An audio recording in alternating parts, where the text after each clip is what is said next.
ladies and gentlemen, what's up, you sexy freaking nerds? How's it going? I'm doing good, thanks. I know, right? I didn't know you thought so highly of me, man. You're putting me on your nerd list? I am, man. What's up, guys? How's it going? I am William What's Wrong? No, I'm just kidding. If you guys hear the voice change, my name is GSL Logic. Going to be filling in for game number 3 for Mr. William What's Wrong. Obviously, Joey J. Zilk is still here, holding it down for the full series. All right, man. I think we're about ready to get going right here. We're restarting right now, and did we not catch the knife round? I don't think we caught the knife round. It's okay, though. Map 3 is going to be on Inferno. If you guys are just tuning in, welcome back to the Collegiate Star League. We have game number 3 between UT Austin and New York University.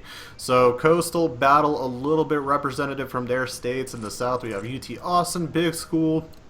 Big program, New York as well, in the East Coast. And round number 1, man, here we go. How'd you feel about the first 2 games? Insane. That Cobble match was so fun to watch. And yeah, just complete back and forth from both of these teams. I wouldn't expect anything less from this map. It's really going to come down to who can utilize their grenades most effectively and cause the other team to have to force rush at site with not a lot of time left. And here comes the fast B. Being led, force T's on the fast aggression. They're gonna force a guy back into new box.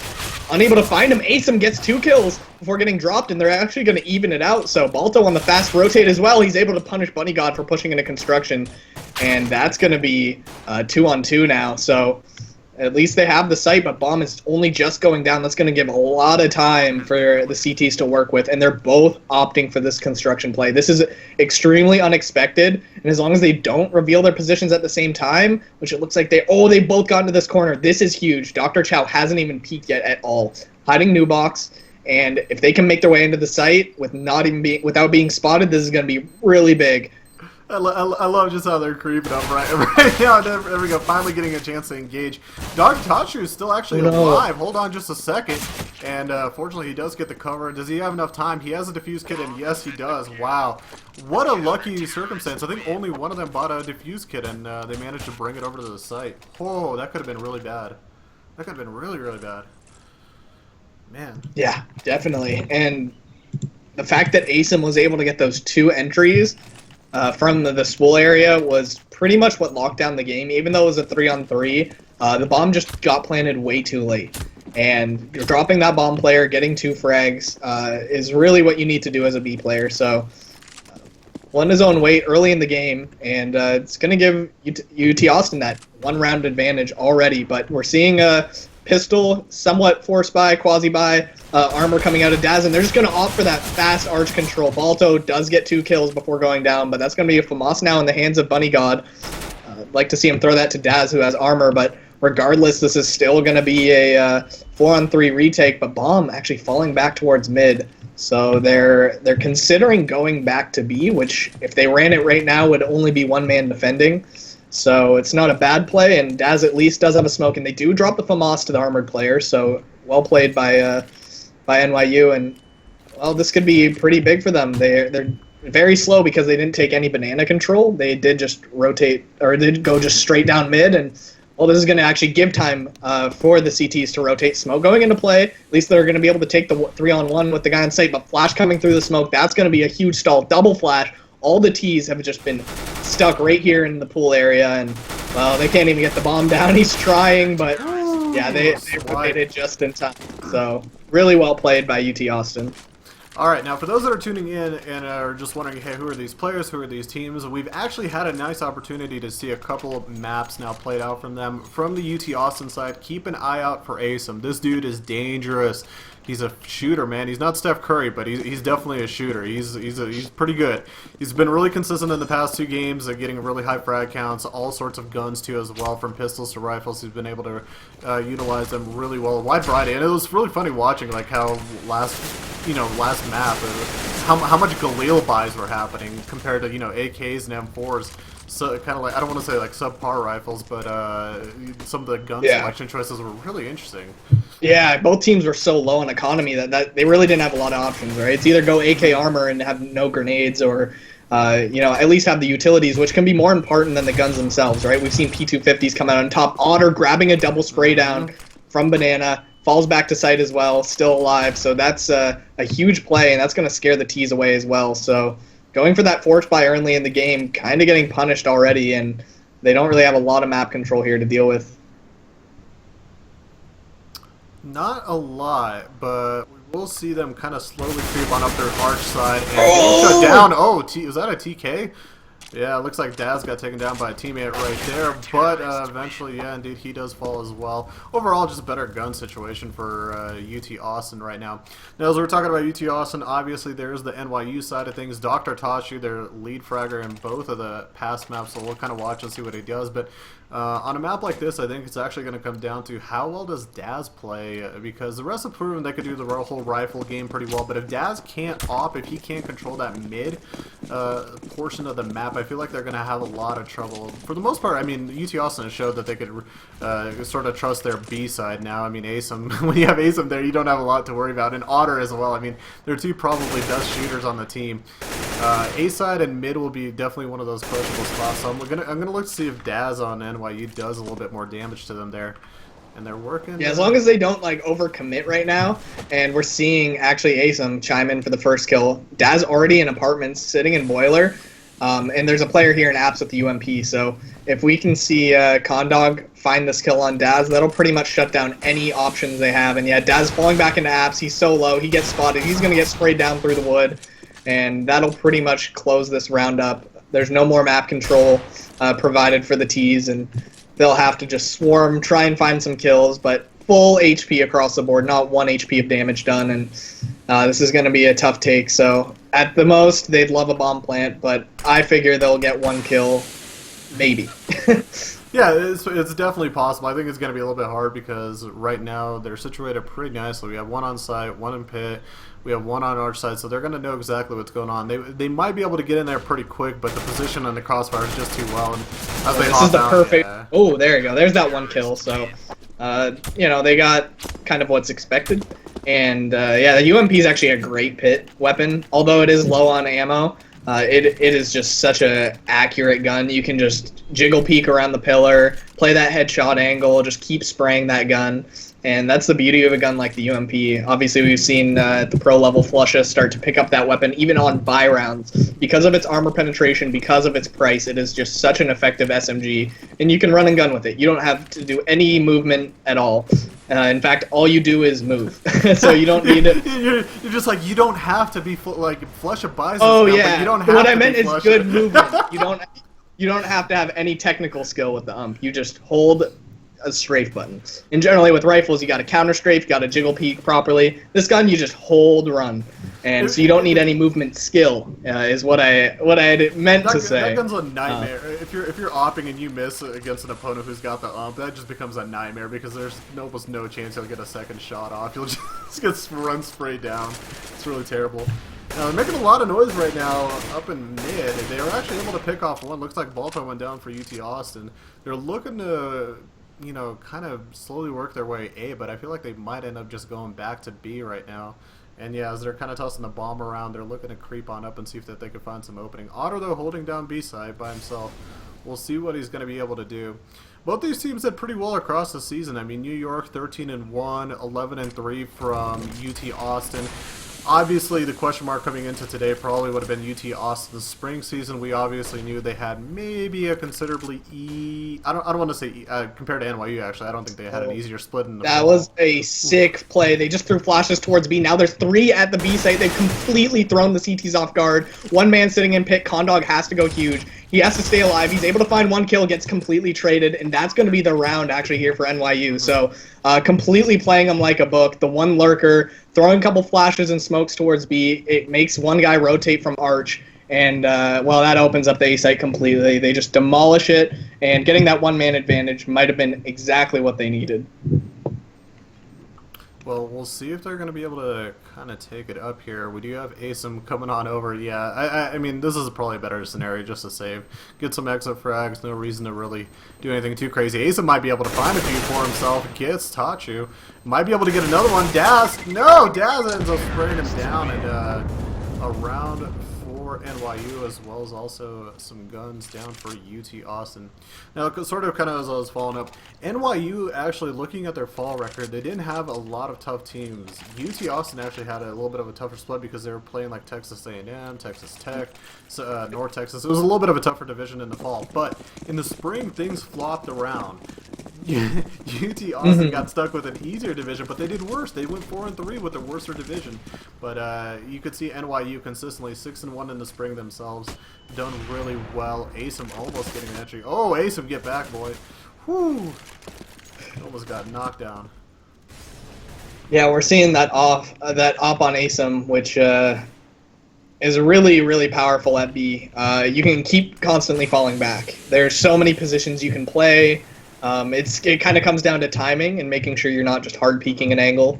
But I don't think ASIM's going to do that. He's going to hold from spool, time it out. As soon as he spots a T, he's going to fall back immediately. And it gives him a lot of control as well because he has a player here on site. So that'll allow him to at least cross to site safely and fall back towards dark, which is a very, very popular spot. And here comes the smoke on the site. Looks like they're going for the Fnatic Oh, they're trying to fake a Fnatic execute. So he throws the smoke on site. They have no vision now. They have no... Oh, he actually drops Y4K down to 6 HP. And just a lucky spam through the smoke. But that's actually going to cause another rotate. We've seen this happen. But they think it's a fake. So it's the double fake. They think, oh, okay, this is actually going to be an A play, and they're able to find a kill, but they're just getting dropped. Balto finds the kill on that rotate position. He played the passive arch roll, didn't overcommit to rotating back to A, but Bunny God and Daz just opening up this B site single-handedly. What a chaotic round, but still coming out in favor of NYU, and, well, they're really just doing a lot of things that are making UT Austin question themselves. And I think it was Balto, actually, who got caught on the cross. We had, I think it was Daz coming across through the... Kobe. Oh, not Daz. We had Faggot coming through the arch side, and he was able to pick off, I think, Balto. So that created another tougher scenario for the cross. Yeah, Condog all by himself, 1v2. Not going to be able to get that defuse. Definitely not. Or, sorry, 1v3. Dang, son. That's a headshot. Yeah, this is huge right now for NYU because... this will be the last buy round if they even opt for it. Balto and Alto, Otter and Balto, both able to drop rifles, so they're still going to be able to get some semblance of a buy, but it looks like they are just opting for a quasi-buy. SMGs and pistols, a little bit of armor on the board, but they don't want to fully invest right now. They're so low that they would be just very low on utilities if they committed to the buy at this moment, so...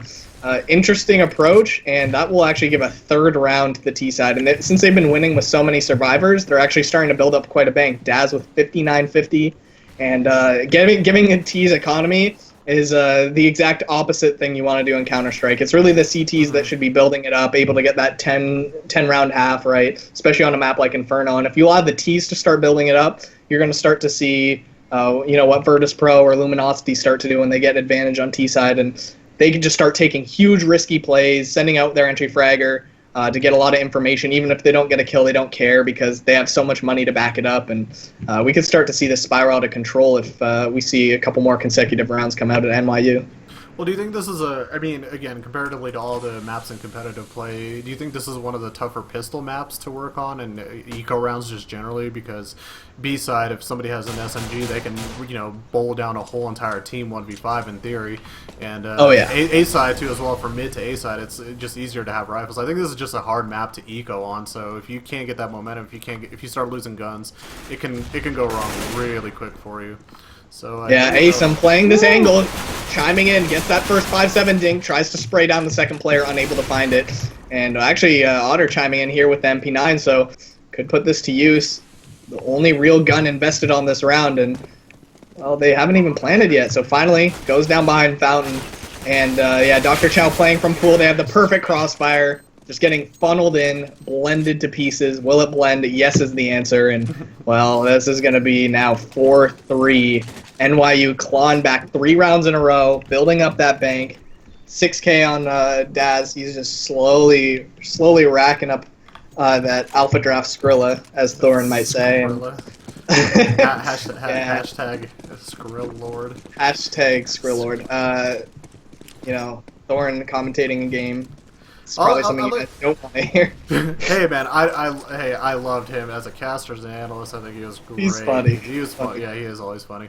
But yeah, it looks like we're gonna end up going into one of these games where we're gonna get into like deep double-digit rounds for both teams. I'm like looking at the clock. I'm just like, hey CHL, what were you gonna do today? I was gonna go watch the UFC maybe. all these teams started getting into like really deep rounds. So we'll hopefully maybe end today before the main event starts. I'm almost like sad, but we've had some good Counter-Strike today, so I can't complain too much about that. Meanwhile, we have NYU setting up shop in the middle of the map once again. One player peeking B, and it looks like NYU is just really comfortable with the setup. You know, mid, take their time, gain as much information as they possibly can, hear out, position out, maybe even get a frag to give a little bit of an opening for them. But here we go. They're going to try to execute B, smoking off arch side, mauling arch side. Ooh, they get smoked off back.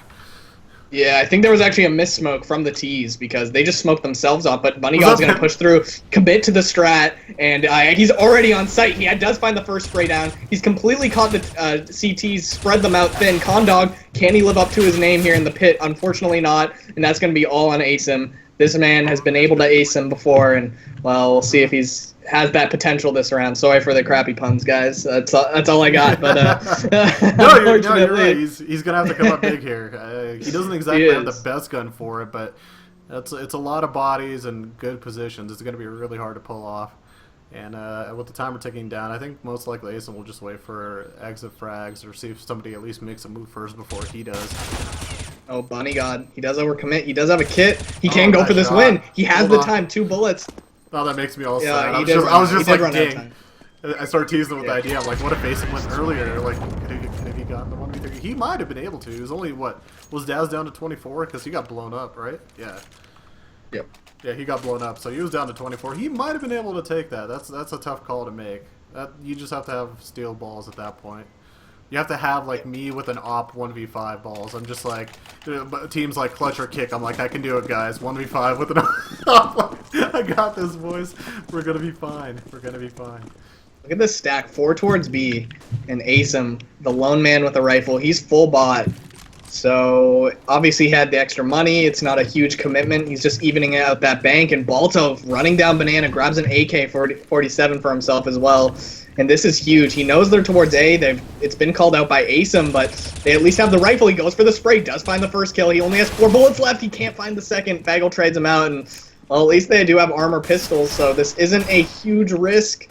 They can just kind of bum rush into the site and see what damage they can get. Fruipel with the AK-47, he does get face, sprays down the first player, tries to flick to a teammate. They're actually winning these engagements. Fagel down to 34. Molotov coming out of Y4K. That's going to stop the push, and that may actually lose the round for them. He's going to try and smoke. Y4K gets the spray, and actually dropping spray onto the off of balcony into apartment. So, yeah, Y4K coming up huge, grabbing 3 kills that round, and yeah, we're seeing this A. I think this is where NYU can start running away. Obviously, they lost a little bit of money, but between 3 and 5K across the board, that's a huge bank built up for a T side. Extremely scary prospect, and, well, this could really start to snowball, especially if NYU don't rearrange how they're holding this A site. But yeah, it is actually going to switch up. Asim going for that mid control. He does spot the foot as he jumps over to Banana, unable to find anything. Would have only lagged him, unfortunately, in that situation. But they are switching up their defense, and they recognize this, they might want to opt towards the B, considering Asim's been thorn in their side so far.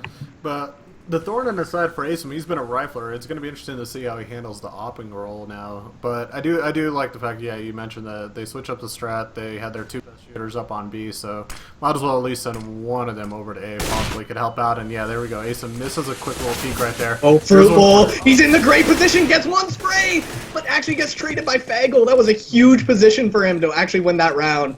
And this is where the game just gets out of control. They grab the pit player on Condog, and this is just so disheartening right now. Man. Daz on the other side of the map, Flash jumps through smoke backwards into honor. It was kind of a cute little lurk. Yeah, cute little lurk play right there. Didn't work out too well for him though. 1-on-3, timer's already ticking down too far. They're just going to save and get exit frags at this point.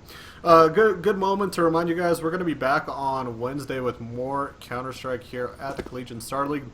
We're going to be on our second channel, so that channel that you're hearing now, See Star League, just add a 2 to that one, and we'll be on the second channel for Cal Poly Pomona versus oh my god, who are they playing? Versus British Columbia. Oh, I have no idea. There yeah, bro, I'm like, oh man, I have to tap into the memory bank right there. So yeah, I would have tried to rescue you if I knew. So yeah, feel better that neither of us knew. It's all right. These schedules do get changed a lot, guys. There's a lot of these players are in college, so more often than not, we'll have a game that's ready to be streamed, and then last second they're like, oh, I gotta take a midterm, and the things get scrambled all the time. So the fact that we're able to broadcast these games at all is actually really nice. That they're willing to switch their schedules up and adjust for these streams. But, well, I'm not the producer. I don't know what goes on in the back.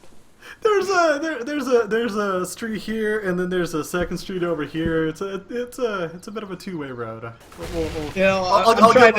As a student, of my own craft, I understand some of their scheduling and issues and dealing with colleges, but there are some things that they get very college-y irresponsible about at times. So, well, it's okay, guys. You guys are all mature little snowflakes that are growing big and large, and you're gonna rule the CSGO and esports world someday. I love you all.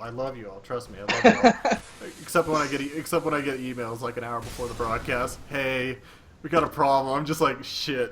I just go into panic really? mode. Yeah. Yeah, to be honest, I did sugarcoat it for the stream, but, that's how it is. College can be, a little complicated sometimes. With Balto grabbing the first 2 kills, Otter, finally we're seeing UT Austin chime back into this game, and it's right when they go for B, so this is the site they've never been able to be very successful at, getting retaken constantly, and it's going to happen yet again. Y4K, last man alive, tries to spray.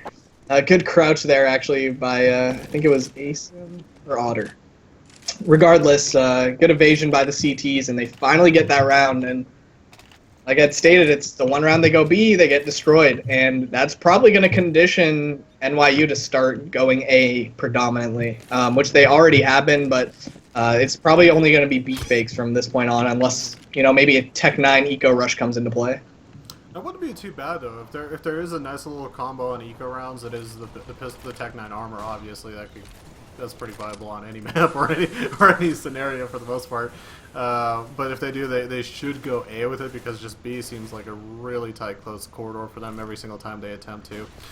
And once again, they're kind of setting up shop right outside of A. Hopefully they're going to find a way, slowly creeping their way into apartments. UT Austin, though, they are generally in a pretty good position. We have one on balcony, one waiting right outside of boiler, and one looking for the cross shot on arch. Not too bad. This is pretty good positioning right here. I don't know if they could do really much better for just information gathering purposes. I don't know. How do you feel about setting a CT into apartments, like deep into dark room and all in one of those areas? It can be good, but if you get overwhelmed, you give up a lot of the map, right? You give up that truck control, so... but also, it's a trade, right? It's a risk. Is the reward, is the information worth the risk you're willing to take? So it's all at certain points in the game, and, they're obviously really good with shotguns, but this is just getting torn apart. Yeah, Fruit Bowl coming huge with that triple spray down, completely decimating that offensive push, and... well, they finally whittled down that bank they'd built up, so it took 2 rounds in a row, but they finally reduced the economy down to about 3K across the board here on NYU side, but 6 rounds is actually pretty nice, considering we're on Inferno. Obviously, generally regarded as one of the more CT-sided maps in the game, especially with how you have to utilize your grenades and make sure you're not over-smoking or smoking too early, because... well, that could just allow easy map control by the terrorists, and they're going to go for this aggressive arch again. So they realize arch is open. It's been constantly open. They're not even playing it. They're only playing library or towards site, so that's going to give them a huge opening. But they get caught on the rotate. Otter gets a double spray down, has to switch out for his pistol, unable to find anything, and, well, Balto comes into the rescue. So It's all Dr. Chow. He's lurking banana. They might not be wary of it, but face him. He's like a rock. You can't move him. And he will get... Oh, actually, Otter comes in. He's frag hungry. Finds his third kill of the round, and yeah, there's that momentum swing. 3 rounds in a row now. Another bye round coming out of NYU, and this is what you'd start to expect, more or less. A 9-6 scoreline is kind of pretty standard. This is a grind, man. This is a grindy first half. Both teams are switching up on sets of rounds that they're able to get. It's a very technical map, but when I look at Inferno, I think it's one of the most technical maps, and we're slowly seeing how do teams adjust every couple rounds with their strategies. We're seeing a little bit of consistency from NYU favoring the A setup at the start just to get information, but generally, just positional-wise, if UT Austin's there, they're ready to defend. And once again, I feel like if they should avoid B at all costs. Every time they go anywhere near B, whether it's through Arch side, whether it's through B, Banana itself, they don't have a great time. They just don't have a great time. They've had a lot more success at A. They're finding better openings. They're finding better opportunities to shoot their opponents down. But here we go. The rush. On to B side, they're gonna Tech9 leading the pack. Otter finds 2 kills before getting dropped. Just sitting there in pool, waiting behind the smoke, and wow, Asem just patiently waiting here at second oranges. Only dropped down 35 damage, and well, he'll finally get finished off by Dr. Chow. At least they have the B side, but there's actually a fast rotate. Balto is here already, gets the dink, drops him down to 14, tries to spray, isn't really pulling down, so the bullets are going right above his head, and yeah, he was aiming for that headshot, not really trying to get the chest.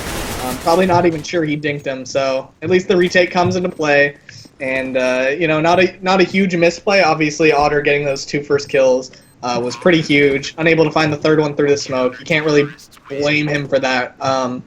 And yeah, at least they got the bomb plant though. This will allow them to buy on their last round and get some AKs. Hey, plant money's plant money, right? They ended up getting it down, so it's going to allow them to get, hopefully, as close to a full buy. Well, it has been a little bit of a harder time for Daz on this map, not being able to find the shots that he's currently wanting to, but the rest of the team's holding on pretty well. NYU overall over the first couple of maps, they were pretty even in frags for the most part. Tasha, even though he was the leader, they weren't too separated far apart. There wasn't just one player carrying them as a team. It was a very big team effort. So we'll see if he can kind of improve and help out the team a little bit more. Once again, they're trying to go to B. I just don't like the just don't like them trying to take B. Asem almost gets in a bad scenario, but he's standing in the molly. Funny God just gets burned alive. Otter's HE as well did so much damage on that banana play, and yeah, Otter just decimating this defense. His molly, nades, and rifle all doing huge damage. I'd love to see how much he did. 233 damage with grenades. Otter, you are insane. So he got that nade down banana, probably did about 120 damage, and then his Molotov finishing off 2 players as well as his rifle chiming in. So between his rifles and grenades, I'm sure he did about 350 damage that round, pretty much killing the entire team single-handedly at the B site. And well, we said that early game. I really wouldn't have liked to see them opt for that banana so many times, and they kept getting punished for it, never winning a round when they went B in the late game. But regardless, decent 6 rounds isn't anything to scoff at, and we are already live. Here comes that fast app control. This can catch a lot of people off guard. They did opt to put 3 towards banana, and now they have to rotate quickly. They hear the apartments. Here comes the split. 3 out boiler, 2 out balcony. Here comes the waterfall play.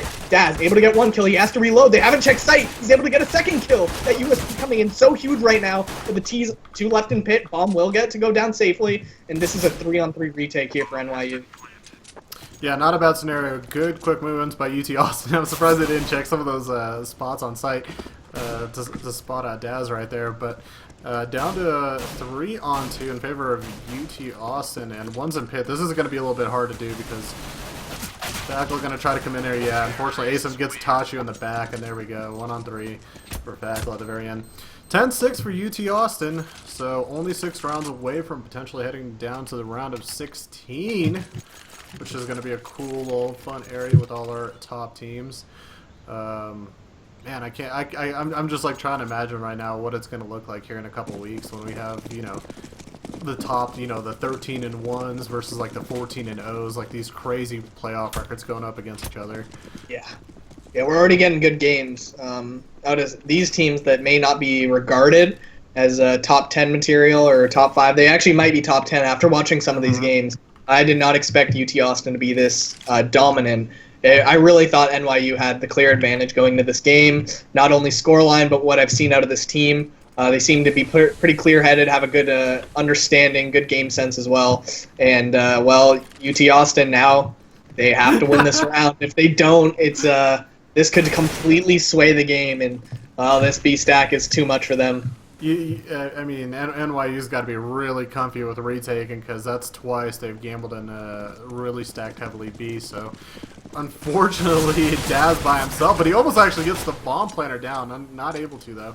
So 5 on 5. Uh-oh. 3 on 5. 2 on 5. Yeah. Just falling apart. it's going south, boys. It's going south. Hindenburg, man. Not good. Bunny God all by himself. Now Bunny God's not a bad pistol user, so we'll see if he could P250 a couple of shots down with low HP. Almost gets. Gosh, that's yeah. just rough, man. Like, just runs by you with that. Was that the Mac 10?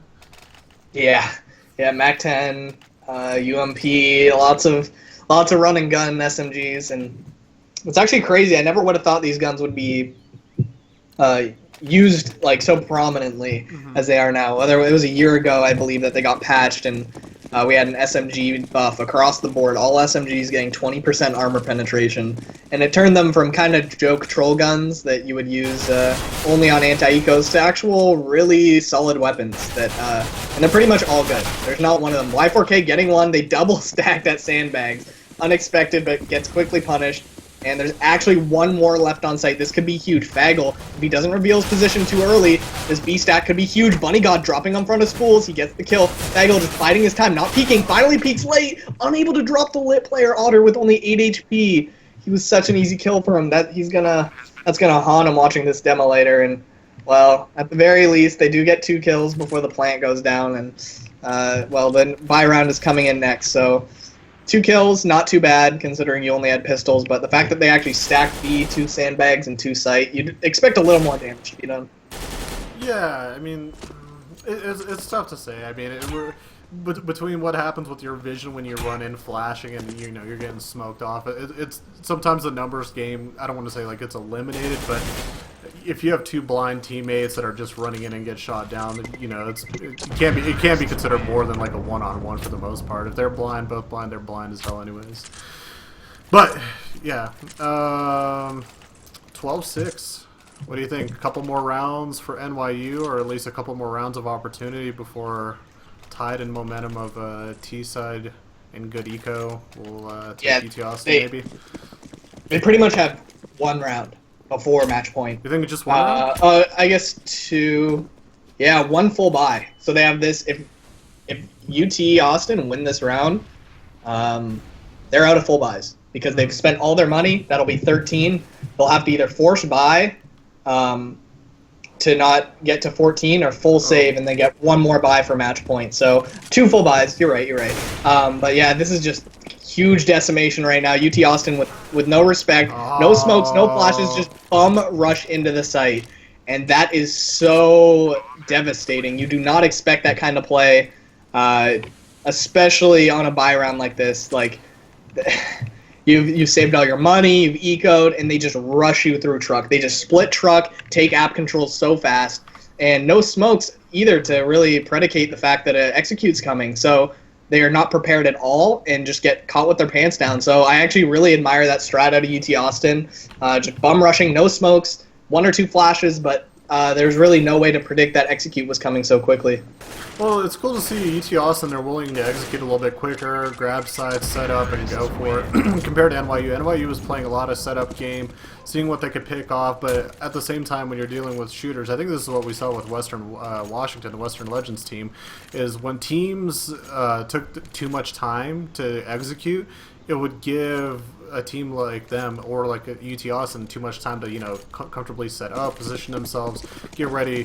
NYU, on the other hand, right now, they're just not really ready for these, you know, attacks. They're just not positioned as well as they possibly can. They're not getting exactly the perfect corners and angles and smoking off the right areas at all times. So it's a really tough position when you can be. I don't know. If I was NYU, I would actually be probably trying to take a timeout right now. because these next couple rounds definitely, especially this round, could mean pretty much everything, right? I mean, yeah, this is the last main buy that they can make before they kind of go broke on pistols and low SMGs. Yeah, exactly. And this is that force buy. This is, I guess I did kind of predict it right. That was the last full buy they were going to get. If they're unable to win this round, they're going to be, caught on another force buy on the next round. So that previous round was their last full buy if they lose this. And there's a lot riding on the line. Daz playing a little bit of an off angle here towards Porch. Doing that pixel peek to Boiler, falling back to site as he hears the nades come in, and maybe dictating this play. These smokes might actually be to their disadvantage, but Balto finds a quick entry. They know his position now. Daz has to come up big. He finds another. Balto is just shredding them. Yeah, just complete guillotine, ripping off heads, and well, this is all but game. They're gonna have to save these rifles because you're not gonna win this retake with the 5-man crossfire on A site. A site's hard enough to retake, let alone with 5 men.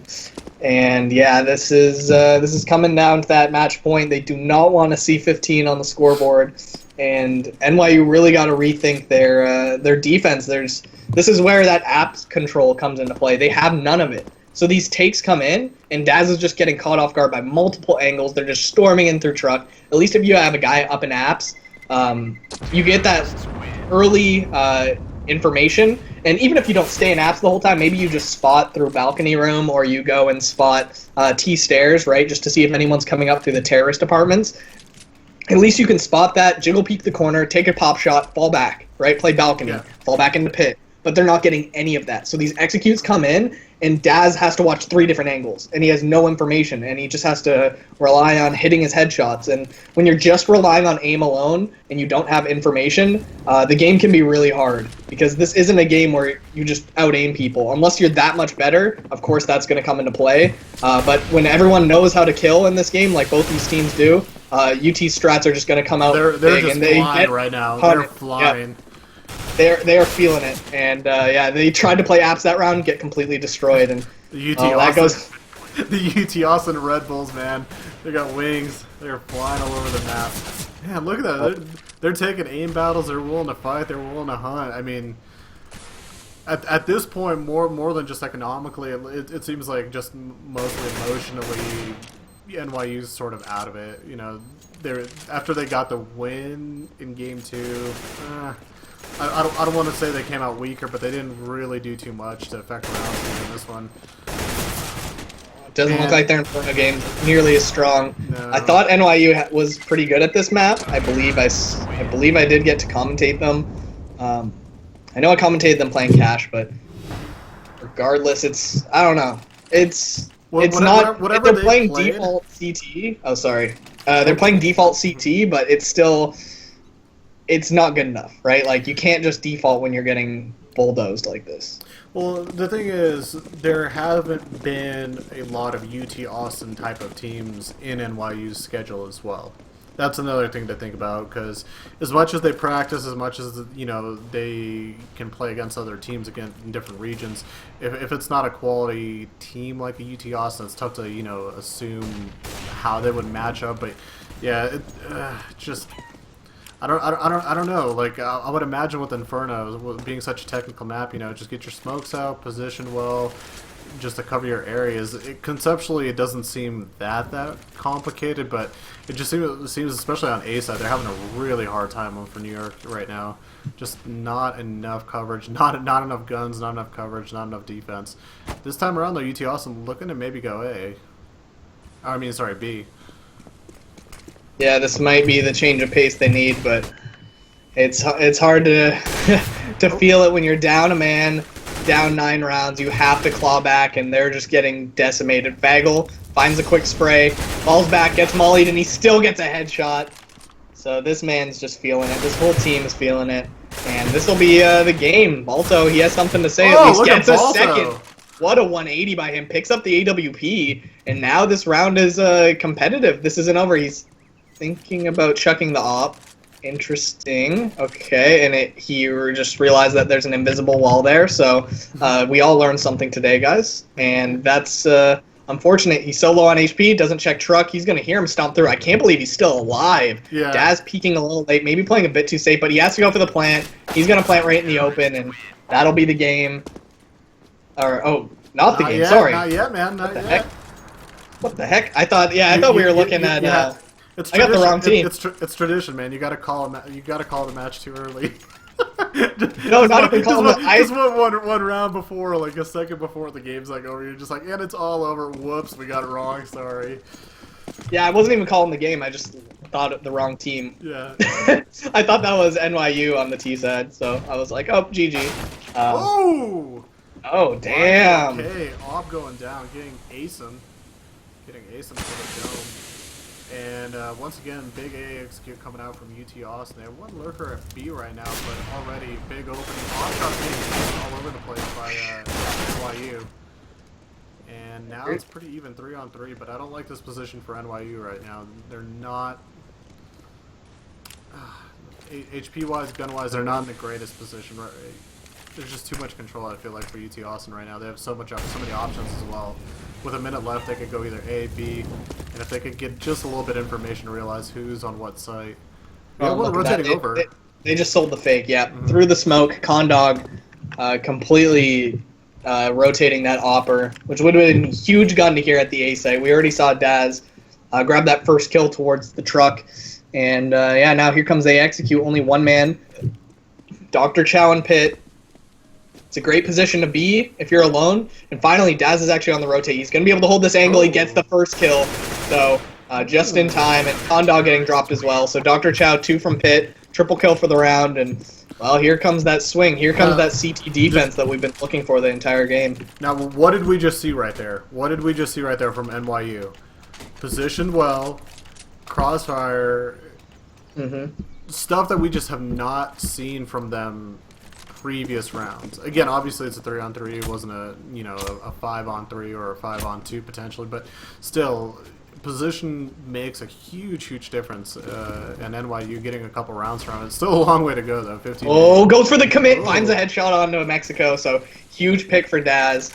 I like that he did not commit to the wide peek. He would have got completely destroyed by the T-Ramp player. Only peek the Mexican angle. There's really only one angle you can hold with that op when you peek that wide. So really well played by Daz. Actually gets lit, but he took the time to line up his shot. Didn't panic. Often you'll see oppers try and be too quick. They think they're Kenny S. And, well, they miss a shot like that. So Daz taking his time, playing that op to perfection. And these are the type of advantages you expect on CT side Inferno. You get that early pick, and now the Ts are struggling. They have 4-on-5, not as many utilities. They don't have as much room for error. And this is what makes Inferno so CT-sided. So if they can bring this type of game, we could absolutely see an overtime. Yeah. Well, UT Austin taking their time right now. They're sort of setting up their own shop right now, trying to execute over to A, and checking corners really quickly. Will they check Pitt? It's a good question. I think they spotted the player. They're going to go up as best they possibly can. Good molly right there. And Daz. Was that from the backside? Where was that? That was from library. Yeah, it was from library. So he's able to hold the angle. He gets another player lit on site. Oh no! Condog grabs a double kill. So he was only at 22 HP, gets lagged, and still able to find 2 kills from that position. So they smoke off library. Not really the best angle to smoke off. It would have been better if he could have got that on Arch, but I think it actually ricocheted into Moto. So not an intended miss smoke in that situation. But Fagel coming off the fast rotate. He's on the flank, grabs the first 5 swag 7, goes for the jumping kill, but there we go. Traded by Y4K, and that's going to be another round. The BM defuse. BM defuse for Y4K. Well, NYU's not out of it. 15-9. They've got a little bit of econ. They've got a little bit of momentum. I think they're slowly, from the looks of it, starting to figure out their sights, their positioning, much better. And obviously, the past couple rounds, the help of the entry frags have definitely helped out. Let's see if Daz can get another one mid here. And like I said earlier, this is really going to come down to that mid control and Daz. How well can he tame UT Austin? As the other sets aren't really that troublesome at the moment. Dun, dun, dun. Bunny God. Gonna be maybe heading down. No. Oh my god. Well, whose molly was that? Not. Like, it might have been his. I don't know if that was his teammate just like almost mollied him in the face, and that might have been a bad throw right there. Yeah, it was specking the CT, see what their setup is. It looks like Daz going for that pixel angle. You're not necessarily expected to hit the shot. If you do, great, as a bonus, but it's more just for information gathering. So he is going to fall back. He's been very powerful here from Guardian. Huge angle to play. It can be extremely volatile, though. Very risk versus reward type of position to play with an op. Because if you miss one shot, you can get swarmed easily. So you just got to be on point. And we've seen Daz. He looks like he's on point now, the CT half. Just turning up in time, and he's going to go for this boost up on the box. Common angle for Flusha to play. Very common A spot, and he gets the first pick. He is going to drop down, switches his angle up. Y4K chiming in here from mid as well, so he switches up and goes arch. They're not expecting two people to be there after the op had already presented himself, and yeah, here comes that offense falling apart now for UT Austin. They're aggressing, just outright taking aim battles is finally getting punished. Teamwork coming back into play. They're going to have to start executing as a team. Yeah, I was gonna say. I mean, they're gonna have to start thinking about. Strategy-wise what their next few rounds might look like here. If they can't do this round. This could be the perfect play if they have a smoke, which they don't, which is gonna probably be the reason they lose it. Yep, Bagel and Bunny God, complete crossfire. If they had a smoke, that was an easy run. Oh, I thought he was gonna line it up. Ace him. Damn, this man getting 2 op kills. I thought he lined up those CTs. I was expecting a collat no scope, some true MLG stuff coming out. You know, just in time for the major coming up. $1 million major. It's going to be so fun to watch. Not nearly as hype as the Road to DreamHack, though. That's the reason you guys are here, because this is where it's at. College CS, that's the future of pro CS. Let's be honest. You know what? Some people might joke about that. For NA, it might be. it actually might be for North America. We'll have to see a few years down the road. I mean, hey, think about it this way. We talk about it. If you have the infrastructure to do your studies, able to get your tuition paid for, and you can play Counter-Strike for a few years, and you know, while you're getting your degree and stuff like that, you could still play your game, develop as a player. Like, why wouldn't you, right? Like that's a pretty good deal. I mean, there obviously are kind of like, you know, the LeBron Jameses of, you know, the Kobes of the CSGO world, which are able to jump straight from, you know, early teenage years right into pros. But not for those that aren't and they're, you know, are at that amateur to semi-pro level, you know, CSL college will be a great option for them if that's offered, of course. And more programs are joining in every year. I completely agree. I think it's a cool opportunity. Plus, like, some of these teams are actually solid. Like, better than some of those, you know, premier teams. Or I've seen a lot of strats come out that are really creative, and you don't see it. Some of these teams that have kind of got stuck in their habits, and I think that's what's cool about getting people that play together that really haven't. You get a lot of cool new ideas, and that's what really advances the game. Here comes the smoke on the schools. They completely exiled Fagel. This execute might be the round they need, although they're so low. Bunny, or Otter rather, goes for the able to punish Bunny for jumping up on Spool, and now there's 2 men left on the defense. Y4K committing. He's going to get punished. No, he actually grabs 2 kills, pushes into Pool. He's looking for the bomb. It's down on site behind Fountain. He's able to face safe defuse rather, and that's going to be the 11th round. The comeback is real. Not so fast, my friends. I'm glad you call. You're like the perfect curse for like our broadcast, because even when they're like 15-7 and like the round is like over and for NYU, you called it anyways for UT Austin. So all of a sudden, like the physics of like our world and universe just like obviously switched because you said that. And now like all the momentum and pushes is in NYU's side. Exactly. I'm the best cursor for commentary. It's like I take pride in it.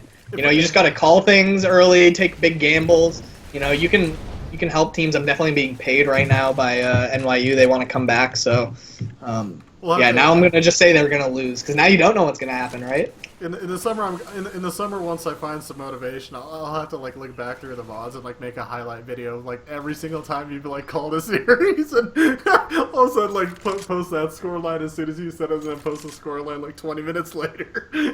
It'd be really fun to see. All right, well, 15-11. We're not done just yet, ladies and gentlemen. So if you get a chance, Daz says, "Fruit Bowl, you're done though." We're not done just yet, so be sure to let everybody know. Twitch TV/CStarLeague2. Get them in here for the final rounds, and we hope to see some good action. We'll see if UT Austin can maybe close it out as well. Not just yet. Yeah, they're man down again. And these are those advantages you need to go for as a CT. You find the pick, you fall back. I4K playing the safe angle, able to fall back. And this is perfect Inferno play now coming out of NYU. They're not overcommitting. They find their picks. They play passive for the rest of the round. And, well, assure those trades. That's what you got to do in a map like this. So they are going to actually give up the site. Otter gets the first kill for the T side. And, well, this could actually start falling apart. Asim able to find a kill onto Dr. Chow. Y4K stuck here in library. At least they have the HP in their benefit, but not a lot of utilities worked with. One Molotov could be used to clear out Pit, but that's actually already cleared. They're not going to expect so many players on site. Balto playing this off angle, finds the headshot, looks for the burst. Y4K able to get one, but now it's all down to Bunny God. This man has to come up huge. Finds the first kill, not expecting one on site, and there's no time for the defuse. They've won the round. We have seen it. UT Austin, no! And with the one tap to finish it off, will win 16-11. Commentator's curse. I'm the best at it. I'm the worst at it. Depends who you work for. But I'm Jay Zilk. Follow me on Twitter at JZilk. But no, good game. UT Austin winning 16-11 to NYU. Went to map 3. First map, UT Austin won on cash, followed by a very close game by NYU 16-14. And yeah, so a lot of close score lines, 16-12 on cash, now 16-11 here on Inferno. And yeah, just really came down to those T sides from each respective team. When they came in, they went in huge. And, well, we're just seeing the power of a good T side. And maybe if NYU had held it down a little earlier in their half, that things could have been differently. But unfortunately for them, they will not be continuing on. So rest in peace, NYU. They were a great team, went 13-1. And, yeah, well, we'll see. This is now UT Austin on their way on that road to DreamHack. Hey, New York can go knock next door to their StarCraft 2 team, and they could let them know how to go deep into playoffs, man. There's a program in NYU that knows how to go deep in playoffs. That's definitely their StarCraft 2 team. Pretty good, Nice. but yeah.